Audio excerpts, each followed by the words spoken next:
Yo, what's up, family? I hope you're doing good whenever you're watching this video. Today, I want to get into a topic that many people sometimes have questions about. If you're not a believer, or if you are a believer, you may have questions about it too. This question is this: what is Good Friday? I'm going to say that again. What is Good Friday? If you anything like me, you've been following Jesus for a very long time. And if I'm being honest, I just now fully understand what it means to celebrate Good Friday. Yes, I'm a preacher, I'm a pastor. I've been in the ministry for almost 10 years, and now it finally clicked for me personally what Good Friday actually represents. And if you anything like me, you've been going to church, you grew up in church, you was a part of Sunday school, and you even went to the Good Friday programs where people preached about the last 7 words of Jesus, and it was amazing. But now you have found yourself asking yourself, what does this actually mean? How do I actually celebrate this?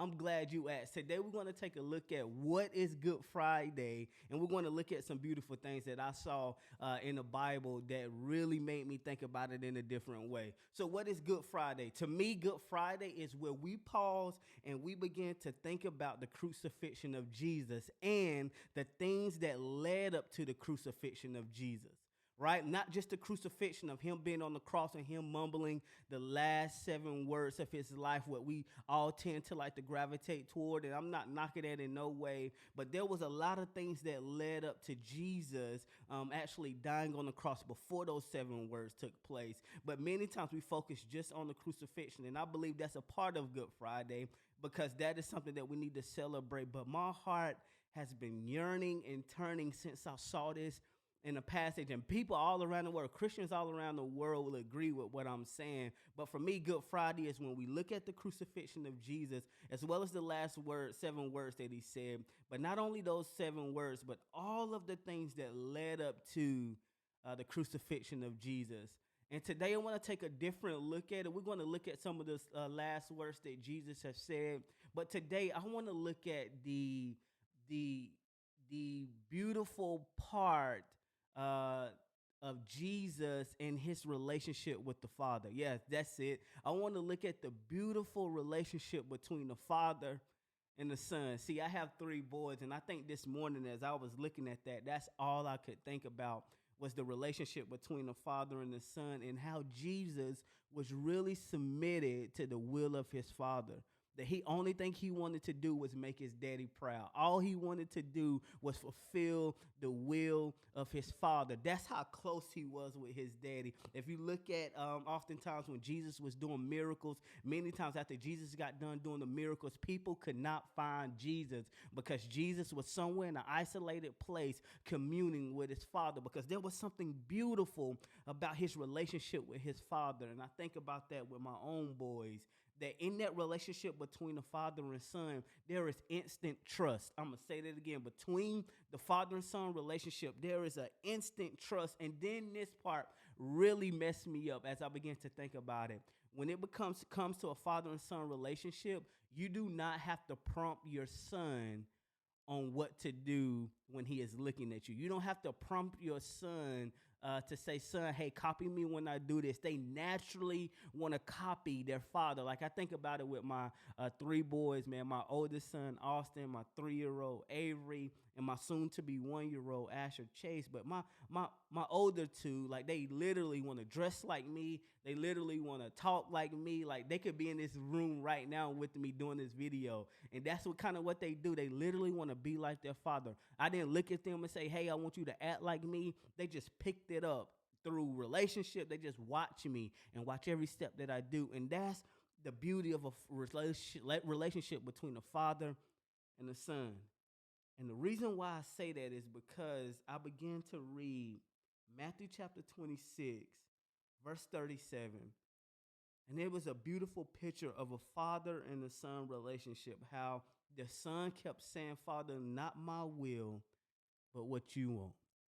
I'm going to give you a little bit of context of what I'm talking about. Jesus has just got done having the Last Supper with his disciples. And sitting at the table, Jesus began to predict kind of his death as well as He began to tell Peter that, listen, bro, you're going to deny me. And Peter get all up in his feelings like, Jesus, I'll never deny you because you my boy. You know what I'm saying? I'm riding with you 24/7 to the wheels fall off, bro. You my dog.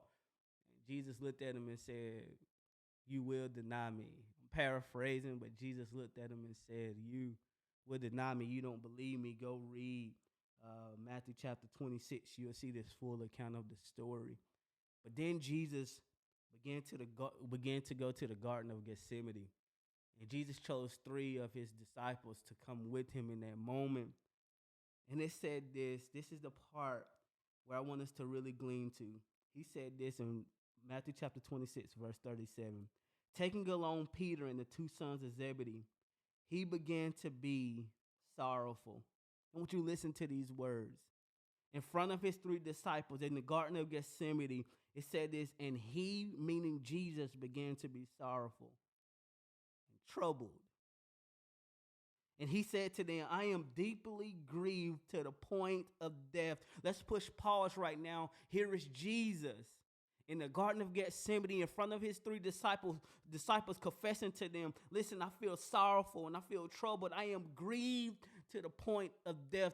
Why is Jesus sorrowful? Why is he troubled? Why is he grieved unto death? Because the moments were approaching where Jesus had to lay down his life.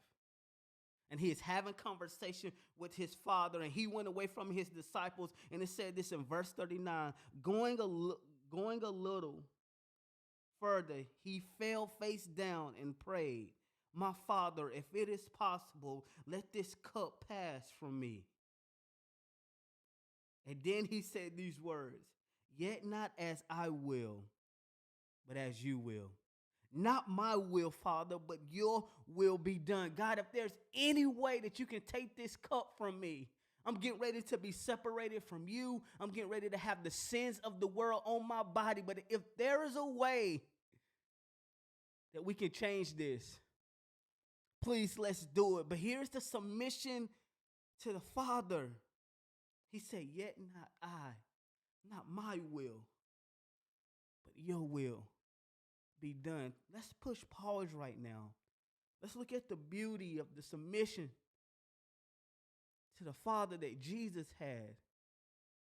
He showed his human side. Let's look at it. We have a Savior who was fully God and fully man. So the man part of him showed, like, God, listen, I love these people and I want to do your will. But listen, if you can change that for me, that'll work. But here's Jesus coming back to the fully God moment, saying, I know my purpose on this earth, and that's to go to the cross. Let me get back to the plan. God, not my will, but your will be done. Then he goes down in verse 42 and said again, the second time he went away and prayed, my Father, if this cannot pass unless I drink it, your will be done. And then you go down to verse 44, and it said after leaving them, meaning the disciples, he went away and prayed again a 3rd time, saying the same thing once more. God, not my will, but your will be done. Here's what I began to think about as I read that the beauty of a relationship isn't tested in the good times. Not when he was doing all the miracles and he was telling people about him, but the real, tangible relationship shows, the trust in the relationship shows, the loyalty in the relationship shows when things are bad. Here's Jesus. Not in a good time, not when he's healing people, when he's feeding the 5,000, but in a tough time in the Garden of Gethsemane where he knows that it's going to be his blood that will be shed. It will be his body that will be broken. And he looks at his Father and he says, nevertheless, not my will, but your will be done.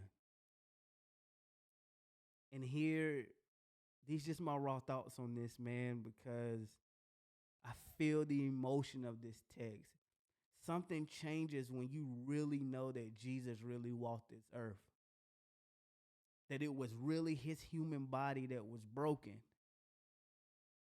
That it was really his actual blood that was being shed. It was really his back that had the cat of nine tails go through it. And he did all of that because he wanted to stick to the plan that his father had. That's love. And not many times, many times we like to first focus the love on us, but let's look at the love that Jesus had for his Father. And may we model that same type of love to him and to his Father. Many times we like to make it about us, but I'm here to tell you that God went to the cross. Jesus went to the cross not because he loved us. Yes, he loved us, but he actually embedded inside of him that he wanted to obey his Father. But the point of the cross, it's not so much always about me and you. But the point of the cross is the father who said, a son who looked at his father and said, not my will, but your will be done. This is your will. And may my heart and your heart turn and have affection the same way Jesus had affection for his Father. May we live a life that says, Father, not my will, but your will be done. Whatever you want me to do, I will do it, not because of my name, but because of my love and my affection toward you. And then many people look at the last words on the cross, and here's one that I thought about instantly because of where we find our world right now. Matthew chapter 27, verse 46 said this. It's where Jesus was on the cross and he said, my God, why have you abandoned me? And Jesus didn't just say these words because he was hanging on the cross, but he really felt abandoned from his Father. Get this. He said, my God, why have you abandoned me? Get this. He was not focusing on his pain, but he was focusing on the abandonment from his Father. Oh my gosh. God, that jump made me cry.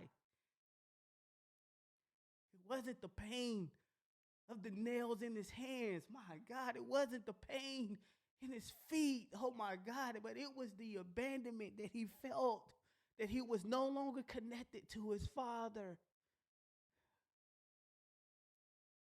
The reason why he came on this earth was because of his Father, and now he is feeling that abandonment from him.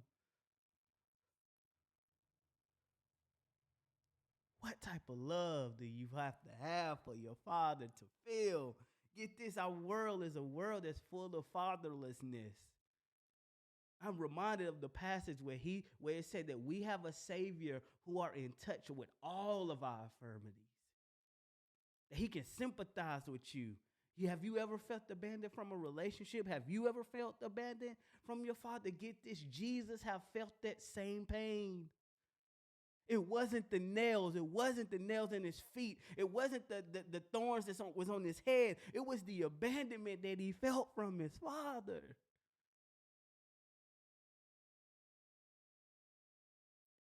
And then these words right here ring true. And I'm like, what type of Savior is this? In Luke chapter 23, verse 24, he is on the cross crying out, feeling abandoned from his Father. All of his guts, like his body, he out here naked, bruh. And instead of him looking down at the people who crucified him and saying, Lord, like, kill them all, bruh, because if that was me, listen, I'm killing all y'all. But this was the words that Jesus said. Father, forgive them, for they don't know what they're doing. Luke chapter 23, verse 24. Father, forgive them, for they don't know what they're doing. Even while we didn't know what we was doing, it reminded me of Romans chapter 5, verse 8. While we were yet sinners, Christ still died for us. He said, Father, forgive them. They put me here, but this was all a part of your plan. That's why he could say, Father, forgive them. And then the beauty in it all, Jesus' last words on the cross, saying, it is finished. There's four more things that Jesus said, but those three are the three that I wanted to highlight.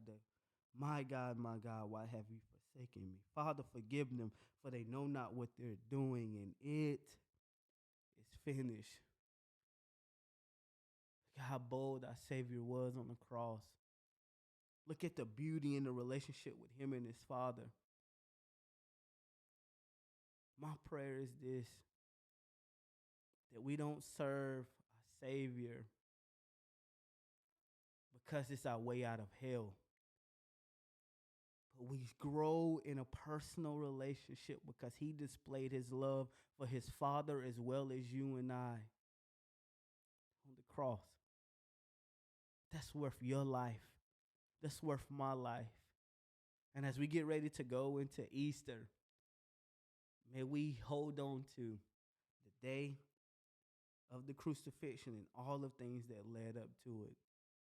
May we gain wonder of the submission that Jesus had to his Father.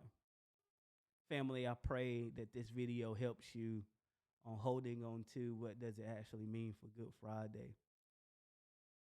And may you know it, not just knowledge, but in your heart of hearts. I'm telling you the truth.